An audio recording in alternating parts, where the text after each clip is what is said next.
Каршы туруп катаалдыктар ыргытса, качырып кири тарыхтарга турмушка, бүтүндөй бир тилиң эмес улуу журт, бир да сөзүң жоголбосун кыргызча. Жүрөбөй көтөрө башты жаркылдап, нур чайсын жан дүйнөң алтын жаап, сен падыша, падышасың эй кыргыз, атоолоруң теңир берген алтын так деп. Акын Зайырбек Ажматов жазгандай, улуу тоону мекендеген улуу элибиздин урпактары менен улуттук биринчи каналда Манастан интеллектуалдык телетаймашы кезектеги чыгарылышын баштады. Саламатсыздарбы? Кыргыз Республикасынын президентинин инсандын руханиятып ахлактык өнүгүүсү жана дене тарбиясы жөнүндөгү, улуттук нарк жөнүндө жана Манас ушинтиген ар тараптан изилдөө жана жайылтуу боюнча чыгарган жарлыктарын ишке ашыруу максатында Маданият, маалымат, спорт жана жаштар саясаты министрлиги Кыргыз улуттук Манас театр демөөрчүлүк кылып өткөрүп жаткан 13-чу айланпабыздын республикалык таймашынын окутуу орус тилдүү мектептер арасындагы финалдык баскычын көрөсүздөр. Бүгүн өздөрүнүн билимин жалпы элдин сынына жана таразасына кое турган топторубуз байгелүү орундар үчүн атталышканы, буга чейинки республикалык таймаштарыбыздан жогорку упайлар менен финалга өткөн топтор. Аларды тааныштыра кете турган болсок, алгачкысы Баткен облусунан келген Керемет тобу, даярдаган мугалими Абдрахманова Сагин эже. Керемет тобунун атаандашы Төрдөгү Токтогул районунан келген Кыран Манас тобу, даярдаган мугалими Эле Картуунун отличниги Кашкатай Султанмурат агайыбыз. Керемет жана Кыран Манас тобунун атаандашы Түп районунан катышып жаткан Бакаята тобу, устаты Назырымбекова Динара эжебиз. Бакаята, Кыран Манас жана Керемет топторунун таймашына калыстык кыла турган курам калыстар тобунун мүчөсү, Эле Картуунун отличниги, кыргыз тили төш белгисинин ээси, белгилүү манастануучу эжебиз Гүлжан Мусабекова. Калыстар тобунун төрагасы, Түркиянын Бурса шаарында өткөн Манас жумалыгында 124 саат тынымсыз айтуу менен Гиннестин рекордтор китебине катталган улутубуздун сыймыгы Кыргыз Республикасынын эл артисти, таймаштын кеңешчиси Рыспай Исаков агайыбыз. Калыстар тобунун мүчөсү, Саякбай Манас Жээлералык фондунун негиздөөчүлөрүнүн бири, Кыргыздын сыймыктуу уулдары, белгилүү меценат, коомдук ишмер Нурлан Чолоев агабыз. Калыстар тобунун ишине ийгиликтерди каалайбыз. Топ даярдап келген устаттар, бар болуңуздар, башыңыздарга оомат, бак, береке сөөлөт тилейбиз. Ар дайым даярдаган, өстүргөн муундар, сиздер кам көрүп жаткан балдар элибиздин тагдырына бурулуш жасаган элдик уулдардан болсун. Орун алыңыздар, таймашыбызды баштайлы. Таймашыбыздын алгачкы бөлүмү болгон Ураан чакырууну баштайбыз. Кезек Керемет тобу сиздерде.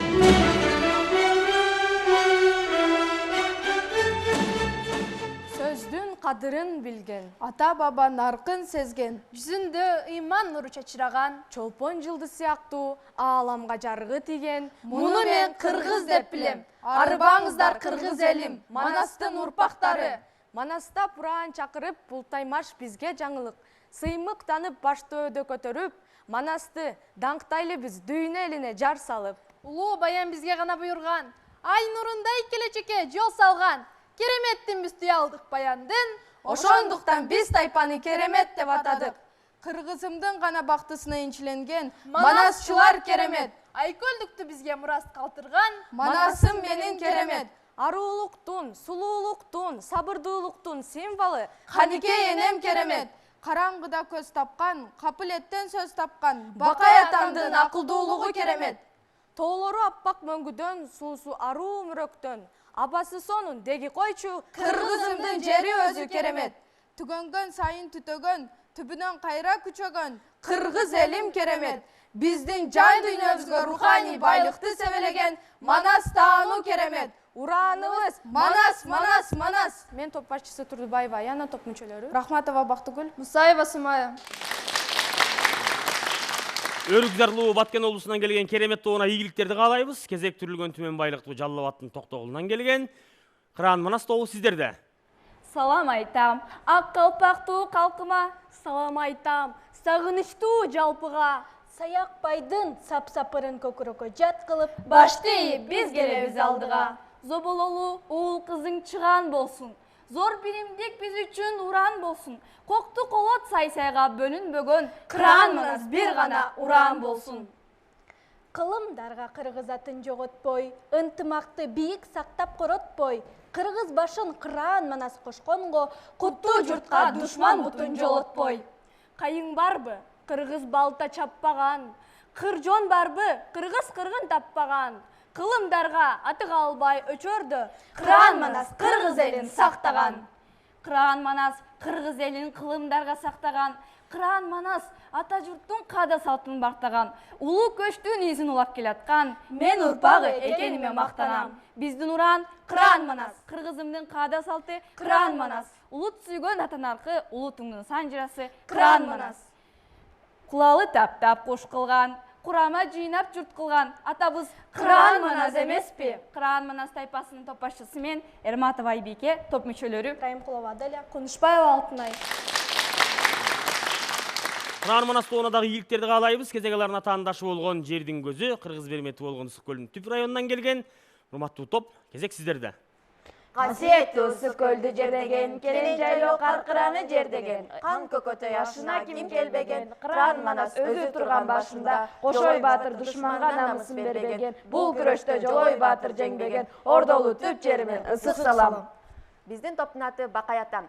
Акылы бийик Бакайдын, асылы болгон адамдын, жетеги болгон элимдин, касиеттүүсү теңимдин, журт атасы Манастын, данышманы болгон бабамдын. Кайран Бакай абакең жаман сөзгө сабылбайт, караңгыда карсактап, изине түшсө жаңылбайт. Капылеттен сөз тапкан, караңгыдан көз тапкан, астыга салсаң акчалтой, аркага салсаң саңылдой. Биздин уран кыргыз, кыргыз, кыргыз. Топ башчысы мен Абдыманова Альбина, топ башчы болом тайпада, ак карлуу Алатонун жете акелүү Ысык көлүнөн катышууга келдик таймашка. Топ мүчөлөрү Шашалиева Элита,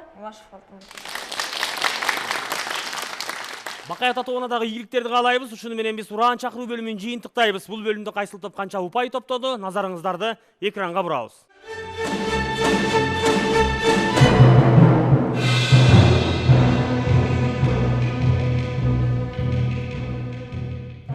Бир карасаң бир киши, бир карасаң 1000 киши. Барбай жоону коркуткан, кечпей сууну толкуткан.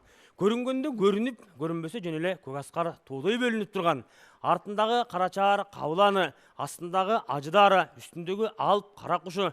Анан ошондой эле адамдан бөлөкчө айбаты бар Манастабыз бардык эле учурда кыргыз элине так ошондой көрүнүп турганбы же жөндүү адам катардагы жашоодо өмүр сүргөнбү? Деги эле Манастабыздын керемети менен сыйкыры, анын касиети жөнүндөгү сөздөрдү кыргыз эли түрдүп айтып келет. Ал тургай Манастабызды түшүндө көргөн кыргыз уулдарынын дагы ишең болуп, оң жагынан чечилип, кызыр кызматында болуп калгандыгын айтып келе жатышат. Так ошондой улуу дүйнөгө баш байлаган балдардын өмүрүндө, чыгармачылыгында бул Манастаану канчалык таасир берерин алдыңкы келечек гана көрсөтө алат. Балдар баамдабай, ишенип ишене албай улуу дүйнөгө кааласа да каалабаса дагы баш багып калды. Эң башкысы ал улуулуктан булардын кабары бар. Ушул жалпы кыргыздын жеңиши. Эл эртең болгон эр азаматтар менен таймашуусунун 3 жылдык бөлүмүн баштайбыз. Саякбай атабыздын вариантында түзүлгөн суроолордун алгачкысы биздин Баткен облусунан келген керемет тобу сиздерге.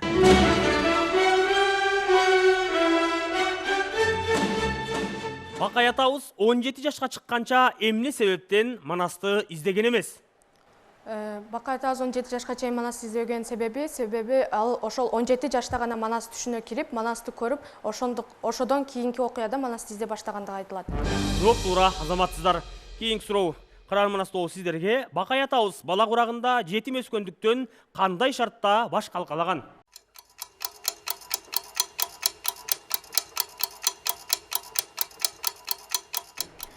Бул суроонун жообу 3 жылдыктын 1 бөлүмү болгон Манас эпосунда Бакай менен Манастын жолугушуусунда айтылат. Ал эми негизинен эле байдын уулу Эрбакай желпиниште жетим өскөндүктөн ал башка балдардай болуп, мындай кор дүйнөнү көргөн эмес. Бакай негизинен эле ол ячал багып алгандыктан жердин түбү желпиниште аябай жакшы шартта. Жана ошондой эле бул Бакайдын өзүнүн Манаска айтып берүүсү боюнча бул сүт бул ал жерде аябай жакшы шартта өскөндүгүн, жана ошондой эле бул ал жерде тотугушум сайрап турчу деп, жана ошондой эле ал жерде сүт чабакта май чабак ыргып турчу калкылдап деп айтып кеткен жай бар. Демек анын бул ырсаптарынан аябай жакшы шартта өскөндүгүн билсек болот. Желпиниште жашагандыгын ал жердин шарты жөнүндө айтып атат да. Өзү жетим жүрсө кантип жыргап жашамак болот. Негизинен жердин шарты керемет бейиштей болгон жер эле деп сүрөттөп атат. Кошумчалай кетсем, бул негизи атасы Каракан өлгөндө, о дүйнө жүзүн көргөндө Кытайдан алып келген Молтокан Караканды 8 улун 8 тарапка бөлгөндө байды ушул жердин түбү желпинишке ушул айдаган жай бар. Ал эми байдын уулу Эрбакай желпиниште өскөндөн кийин жетим өскөндүгү жөнүндө да айтылат. Ал эми Бакай ушул жердин түбү желпиниште өзү айтылып тургандай эле жердин шарты өтө жакшы эмес абалда болгондугун билебиз. Себептигине бул өтө мындай алыс жак экенин дагы түшүнөбүз. бирок аябай жакшы шартта дебейбиз, бирок ушуну уятчал баккандыктан, уятчал деп өзү айтылгандай эле бир мындай акыл насаатын айткан, ушундай бир мындай чечен бала кылып өстүргөндүн дагы бир себеби болот. Кыраар Манас тобу окуя боюнча кенен маалыматы бар. Өзүңүздөр көргөндөй, ал жердеги май менен сүттүн үстүндө балыктар жүргөндүгүн, чаба кургандыгы жөнүндөгү керемет окуяларды бейиштин бир эшиги сыяктанган кереметте чоңойгондугун айтат. Ал эми жетим албетте өз киндигин өзү кескен, көр турмушту дагы, кор турмушту дагы көргөн. Ал өз окуясында көрбөгөнүм көр гана калды деп айтып армандаган жайы бар. Кийинки суроо сиздерге: Бакай атабыз эмне себептен Манас атабызды Бейжиңге издеп 7 жолу барган? Бакай атабыздын деген 17 жашында деген Манас деген түшүнө кирет да, ушу Олоячал деген ушундай Манасты издеп тап дейт да. Ошондо деген 17 жашына киргенде деген ак келтени кара устага жасаткандан кийин ошону издегенде деген ушу жердин түбү желпиништен деген ушу 3 жыл издейт экен да. Бисирмеден Бактаттан 7 жыл издейт экен. Ушу Бейжиңге келгенде деген 7 сапар издейт экен. Эмнеге 7 сапар издегени? Бул деген 7 сапар издеген себеби деген Бейжиң деген аябай чоң шаар болчу да. Бир кирип барганда деген издеп бите албайт болчуң да. Ошол себептен деген 7 сапар издеген Бакай атабыз. Эмне үчүн Бейжиңден издейт? Ташкенттен неге издебейт? Кокондан неге издебейт? Кашкардан неге издебейт? Анткени деген Эсенкан деген жана буйрук берген да. Тиги Манасты кармап келеле деп. Ошол себептен деген Бейжиңден да издеген да. Жооп туура, азаматсыздар. Балким Бейжиңге колго түшүп туткундалып кеткен жокпу деген ой менен издеген эмес беле. Азаматсыздар, кийинки суроо сиздерге керемет. Көзү тирүүсүндө жер сууга аты калган чоролор кимдер? Бул окуялык Манастын алыкөө каза татышында Дыңша талан боюна Бакайдын айтымы менен 12 чоро алыкөөнүн колун тозгон чоролор, ошол 12 чоронун аты ошол жерге койгон. Алар Серек менен Шуту, Күлдүр менен Чалыбай, Бозул, Үрчул, Көрөгөчү даңгылы деп айтылып кетет. Азаматсыздар, жооп туура. Кийинки суроо Кыраар Манас тобуна: Чубак атабыздын тай атасы ким? Бул суроонун жообу Чилтиктин 1-бөлүмү болгон Манас эпосунда Манас менен Чубактын кездешүүсүндө айтылат. Ал эми негизинен эле бул Чубак атабыздын өзү негизи бул кайыптан таап алган болот акбалта. Негизинен эле бирок Маркатай баккандыктан, биттейине бириккен бармактайында баш кошкон Маркатай небес баккандыктан, Баркатайдын жайын айта кетсек, бул Кайыпкан кызы Маркатай деп айтылат. Демек Чубактын тай атасы Кайыпкан. Азаматсыздар, жооп туура. Кийинки суроо сиздерге: Алмамбет менен Кожо Жаштын билиминде эмне айырма бар? Алмамбет менен Кожо Жаштын билиминде айырмачылыгы болсо, бул экөө тең 6 жашында ошо ажайыптын алдында, ошо 60 баштуу ажыдардын алдында окушкан. Бирок деген ошо Алмамбет деген Кожо Жаштан 3 айга эртерээк кетип калган. Кожо Жаш болсо 3 айга көбүрөөк окуп калгандыктан, ал деген ошо Кожо Жаш асман менен жерден учканды Алмамбеттен билип алган, эмеден ажыдардын окуусунан билип үйрөнүп алган. Жооп туура, азаматсыздар. Кийинки суроо кайрадан керемет тобуна: Айчүрөк энебиздин түшүн Семетей атабыз кандай жоруп коет? Тескери жооп берет. Бул биринчиси бул казына Кең дарыя казына солуп калганы, Акункан атаң каза болгону дейт. Кумайык уулуп отурганы, бул сенин апаң жесир калганы, Акшумкар тытып асманга учуп кеткени, бул сенин агаларың өлгөнү деп айтылат. Семетей Манастын күмбөзүн тайым деген окуядан. Азаматсыздар, жооп туура. Кийинки суроо кайрадан Кыраар Манас тобу сиздерге: Кадыкей энебиз эмне себептен атасына баргысы келген жок? Бул суроонун жообу Чилтиктин 2-бөлүмү болгон Семетей эпосунда кененирээк маалыматын берип кетет.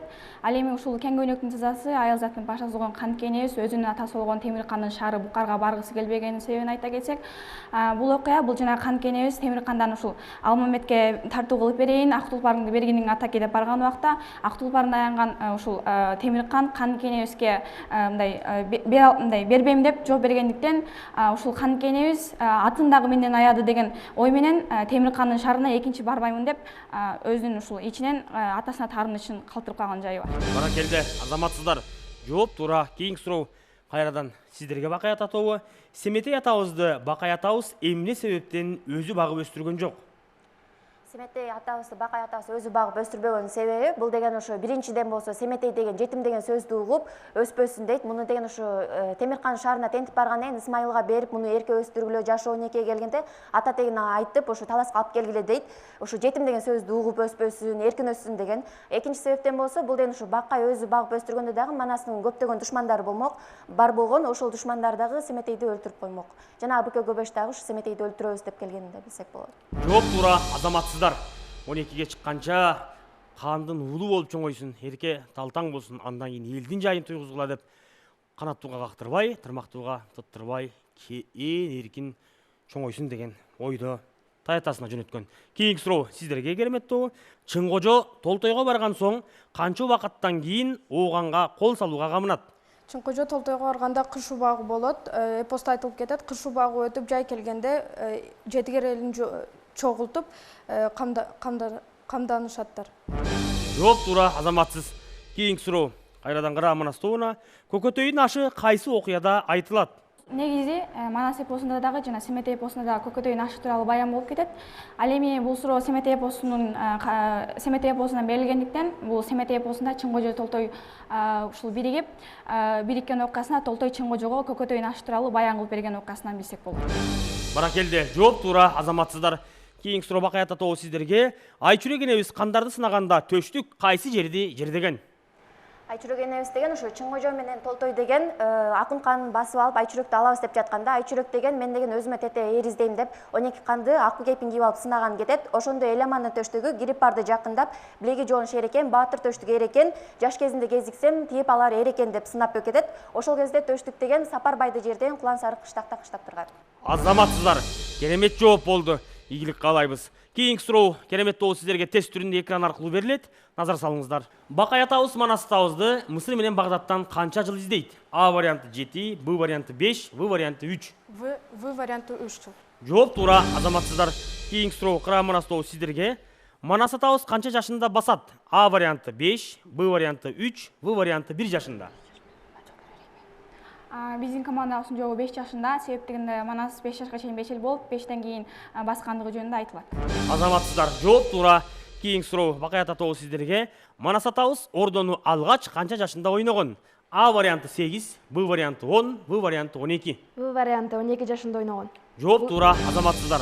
Ушуну менен биз 3-жылдык бөлүмүн жыйынтыктайбыз. Бул бөлүмдө кайсыл топ канча упай топтоду? Назарыңыздарды экранга бурабыз.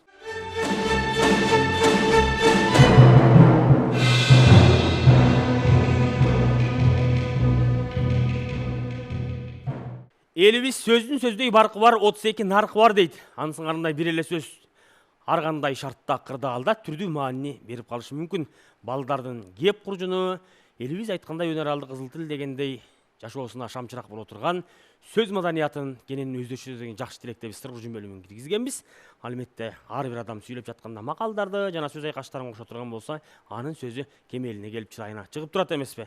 Дагы ошонун сыңарындай Манас эпосундагы көйнөргөн сөздөр менен макал лакаптар жана сөз айкаштарын чечмелеп, алардын келип чыгыш тарыхын, окуясын балдар айтып беришет. Келиңиздер.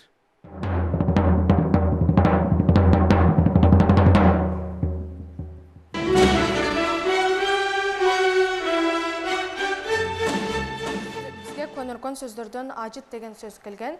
Ажыт деген бул бир нерсенин маңызы, тек жайы, мааниси дегенди түшүндүрөт. Манас эпосунан мисал келтирсек, Алмамбет атабыз Бейжиндин ажытын билгендиктен, ал ошол чалгында дагы мыкты бардык жолдорун билгендигине мисал келтирсек болот, ажытын билгендиктен. Макалдардан балта көтөргөнчө дөңгөч эс алат деген келген. Балта бул өзү соккону ылайыкталган усталардын шайманы болуп эсептелинет. Дөңгөч деген бул атайын ошол отунду коюп, отунду жарганда колдонулган жыгач. Балтаны биз көтөргүчөк, ошол дөңгөч эс алганын билебиз да, ага эч кандай ордук жасалбайт. Мисалы өзүбүздүн турмушубуздан мисал келтирсек, мугалим башка окуучуну сурап жатса, мен үй тапшырма даяр болсом, ал сурагыча мен эс алганымды айтсам болот да. Эпосто мисал келтирсек, эс кара 3 күн тыным сураганда Манаста, ошондо ал 3 күн тыным болгондо ошол кытайлар эс алганын айтсак болот да. Бизге көнөргөн сөздөрдөн элтең уруп деген сөз келиптир. Ал эми ушул сөздү толугураак чечмелей кете турган болсок, элтең уруп деген сөз бул чочуп, селтетип деген түшүнүктү бизге берет. Ал эми ушул элтең уруп деген сөзгө биз эпосто мисал ала турган болсок, ушул Манас эпосунан Манас эпосунан ал экенин ушул Манастын келет деген кабарын угуп, ушул элтең уруп чочуп туруп, апыл тапыл ат токуса бат токуп, Манастан Бейжиңди көзгө качкан окуясынан билсек болот. Ал эми макалдардан бизге Бербес кыздын салыгы же болбосо калың оор деген макал келиптир. Ал эми ушул макалды чечмелей кете турган болсок, Бербес кыздын салыгы оор деген убакта бул эгерде кимдир бирөө кызын бир адамга бергиси келбесе, ал ар кандай шылтоо амалды ойлоп таап бербей койгон жайы бар. Ал эми эпостон мисал келтире турган болсок, бул кадимки ушул Чыңгыжыл Султой Акын хандын шаарын камап турганда ушул кара сакал төлөк элчиге барып Акын хандын кызы Айчүрөктү ушул бизге бергин деген убакта Акын хан мындай шарт коет. Биринчиси 80 күн убакыт бергиле дейт. Экинчиси Сур коёндун көкүлүнө кебес байлап, ушул кара атты башат кылып алып келесиңер дейт. Экинчи 80 төгөн ушул 80 нарга алтын жүктөп келип, ушул кыздын калыңындай кылып, када ушул мындай үрп адаты менен келип кызынын колун сурайсыңар деген бар. Опасыз деген көнөргөн сөз келген бизге. Ушу маанисин чечмелей кетсек деген опасыз дегендин дайыма алмашуу, ыгы жок, туруксуз дегенди билдирет. Мисалы бир нерсени жасасак, ошону опасыз деп коебуз. Дагы мааниси деген ушул деген түбөлүктүү эмес, убактылуу, күнүмдүк дегенди билдирет. Эпостон мисал келтирсек деген ушу экинчи маанисине. Жана Алмамбет менен Сыргак деген чалгын чалганы чыгып барып атпайбы? Ошо чалгын чалып жүргөндө деген ошондо деген Алмамбеттин айтканы бар да, опоз чиркин дүйнө, ажал жайса амал жок. Аркамда ата келип калар эркек бала жок. Убактылуу дүйнөдөн өтүп кетсем, аркамда бала жок деп айтып кеткен жери бар. Бизге макалдардан түсү ийгенден түңөлбө деген макал келди. Бул макалдын түз маанисин чечмелей кетсек, жылдыздуу келишимдүү кыздардан деген кыздардан же ар кандай адамдардан ийилбе дейт, кайрылып кетпе, жаңылып кетпе, ушул менен кал дегенди билдирет. Өтмө маанисин деген чечмелей кетсек деген, бул деген кандайдыр бир деген тектүү жердин, кандардын балдары тентек чыгып калса же деген жаман чыгып калса, андан деген үмүтүңдү үзбөгүн, ал баары бир деген тегин тартат дегенди түшүндүрөт. Биз эми эпостон мисалды алсак деген ушу Алмамбет менен Гүлчорону алдык. Бул Алмамбет менен Гүлчоро деген сепкили жок, ак жүздүү, кең далысы, бою узун, кең далы деп сүрөттөлүп берилет. Жана деген ушу Гүлчоро дагы ушу тегин тартып, кытай тилин билип, ушу Тайбурулду деп бошотууга барганда кытайлар менен кытайча сүйлөшүп, шибел менен шибече сүйлөшкөндүгүн билебиз. Өзүңүздөр көргөндөй Бакай Ата, Кыран Манас жана Керемет топтору өздөрүнө берилген тапшырмаларды апагейине жеткер аткаруу менен эч кандай калыстар тобу тарабынан кошумча пикирлер болгон жок. Демек, 3 топтун эң жогорку упайларды топтоду десек болот. Ошого карабастан сиздер үчүн калыстар койгон упайларды экранга жарыялайбыз.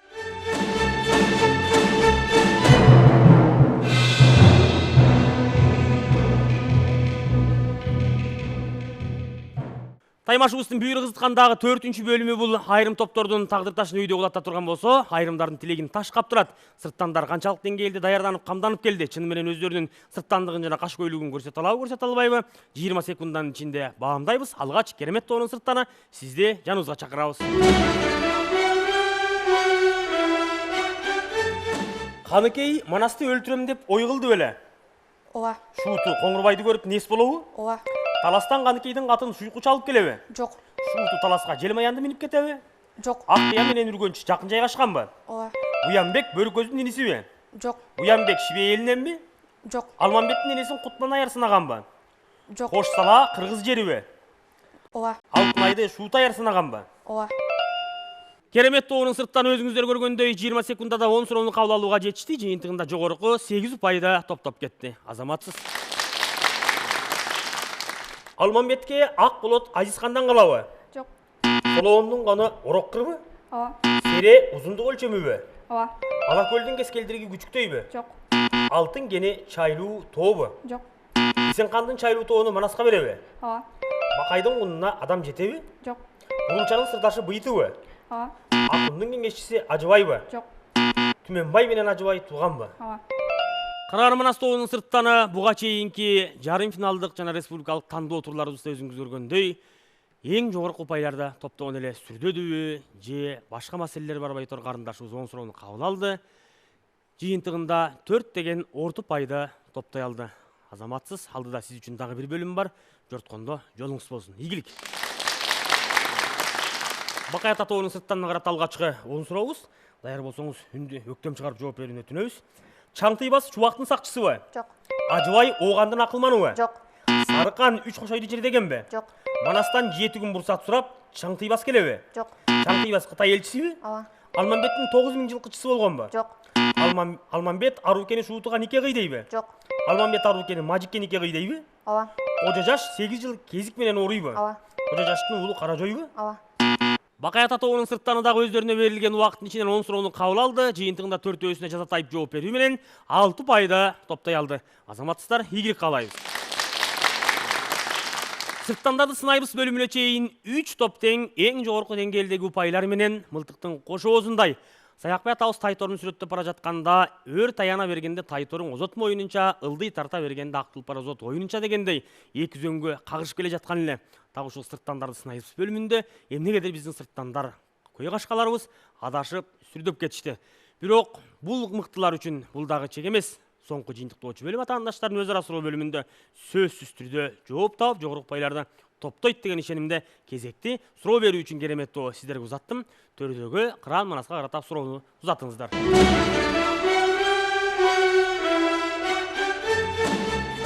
Сарыбай менен Куялынын казатында ошондой экинчи жолу Сарыбай Куялга кезет берет. Ошол кайсы жерде кезет берет?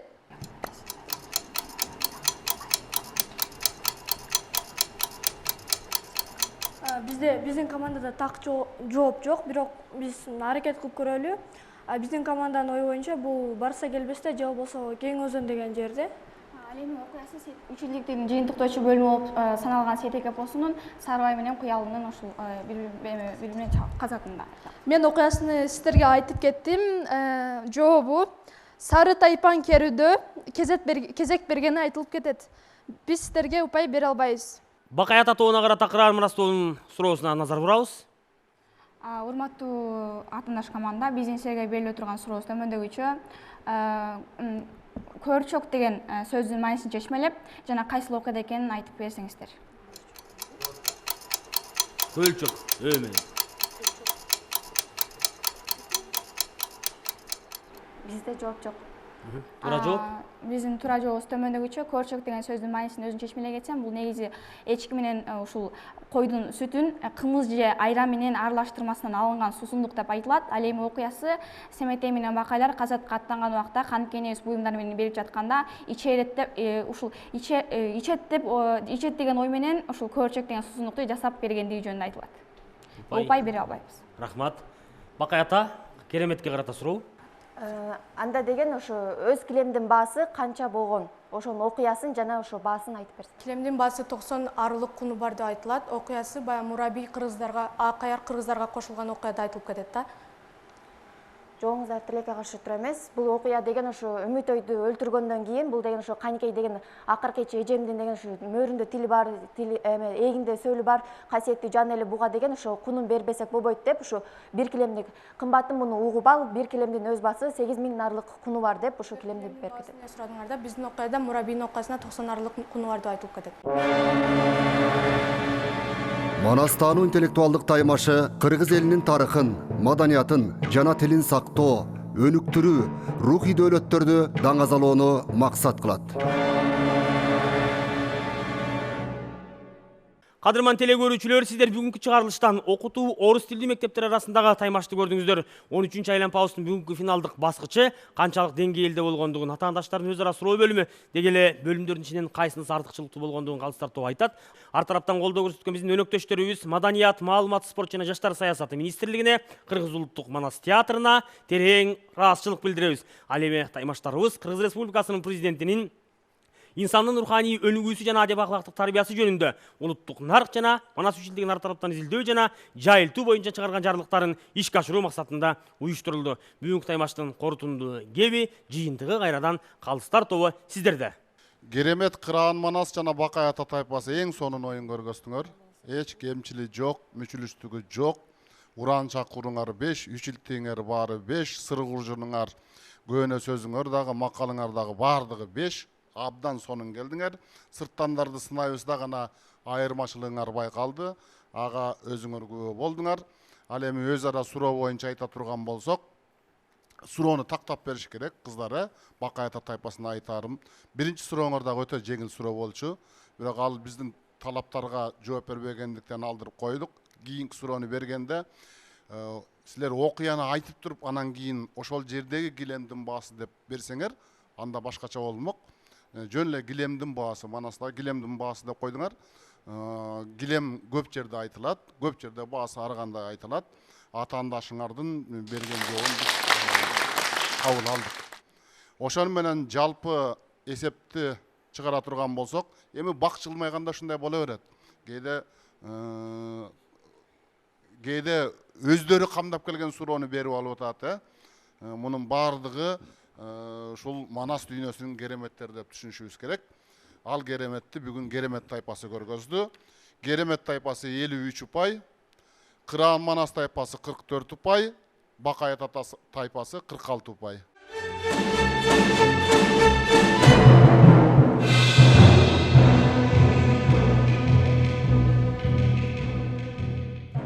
Айкөл Манас урпактары эр жүрөк ала тоолук эл экенин белгилеп, ала тоодо кыргыз жашап турганда кызыл туубуз тура берет, желбиреп. Эл эртең болгон жалындуу жаштар менен кайрадан эфир аркылуу амандашканча, жалпы журт жакшылыкта туруңуздар.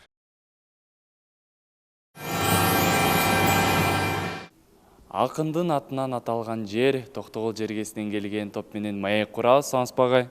Саламатчылык. Агай, айтсаңыз, финалдык баскыч кандай болду сиз үчүн? Ийгиликтүү болду, деги эле даярдыгыңыздар кандай болчу? Эми бул оюн деген оюн балдардын даярдыгы дагы жакшы. Күлүктөн күлүк чыкса 4 аягы тыбырайт дейт. Биз буга чейинки райондук баскычта, областтык баскычта, андан кийин республикалык таймаштын жарым финалдык оюнунда эң жогорку упай топтогонбуз кече күнү.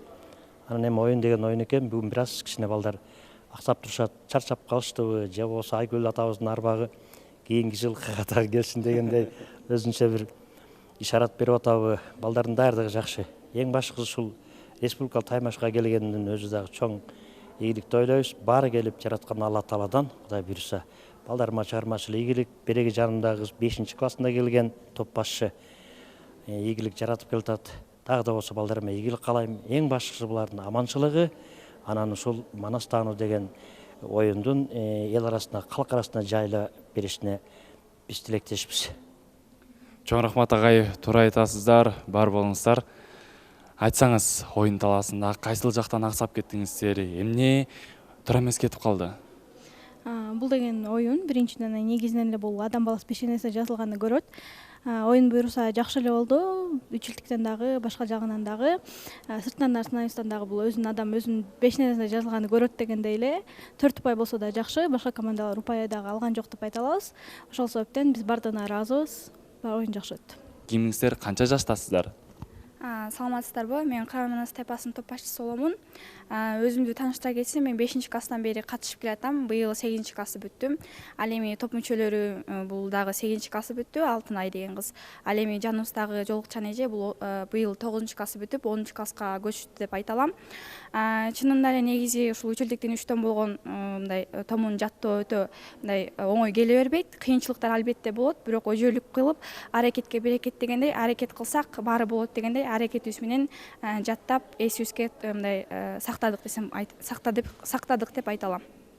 Чоң рахмат, сиздерди дагы күчтөнүп, кийинки жылы дагы баш байгени жеңип кетет деген үзгү ой тилектебиз. Агай, сиздерге дагы ишиңиздерге ийгилик болсун, жараткан өзү колдосун, бар болуңуздар. Барбой жоону коркуткан, кечпей сууну толкуткан Манас атабыздын баянын тутуп, бүгүнкү таймашка Баткен шаарынан келип, көптөгөн жылдардан кийин Манастан интеллектуалдык телетаймашынын тарыхында эң жогорку 53 деген упай алган топ менен маек курабыз. Саламатсызбы жеке? Саламатчылык, арбаңыздар. Улуу кыргыз журтум. Сезимдер кандай болуп атат? Толкунданып атабыз. Деги эле мындай сүйүнүч болуп атабы же анын бардында чыгара албай атасыздарбы? Сөз менен жеткирип болбойт. Ушунчалык даярдыкта, ушунча аракет кылдыңыздар. Деги эле бул топ менен канча жылдан бери даярданып келе атасыздар? Бул жеңишти жеңүү үчүн канча деген аракеттер кетти? Бул топ жаңы топ болгондуктан ошо окуу жылынын башталышынан кыздарды тандап алганбыз. Өздөрүнүн каалоосу болгондуктан, окугусу келгендиктен катышты кыздар. Октябрдан бери чогуу жашап, чогуу тамак ичип, уктап дегендей өзүмдүн балдарымдай болуп, чоңоюп ошо чогуу жатып, чогуу уктап анан даярдандык. Айтсаңыздар, мугалимиңиздер айта кеткендей эле өздөрүнүн каалоосу менен катышышты дейт. Ошол чынбы же мугалим эжекеңиздер өзү эле чакырып алып, кийин кыйнап жаттатып койдубу? Албетте бул өзүбүздүн каалообуз менен болгон Манастандын интеллектуалдык таймашка көптөн бери өзүбүз кыялданып келген үмүттөнгөнбүз. Ушу бүгүн ушу республикалык таймашта жогорку упай алганыбызга өтө сүйүнүп турабыз.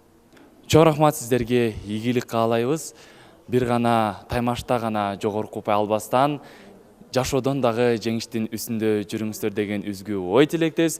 Ал эми окуучулар, сиздер катышуучу эмес, кийинки жылы жетекчи мугалим болуп өзүңүздөр топ даярдап келесиздер деген үзгү ой тилектебиз. Сиздерди дагы бир жолу жогорку упай менен чын жүрөктөн куттуктайбыз. Карааныңдан Кагылайын түп демекчи түп районунан келген топ менен маек кура алсаңызбы эжеке? Рахматчылык. Эжеке, айтсаңыз, даярдыктар кандай болчу деги эле сиз күткөн оюн болдубу, жыйынтык көрсөтө алдыңыздарбы? Даярдыктарыбыз жакшы эле болчу, Кудайга шүгүр.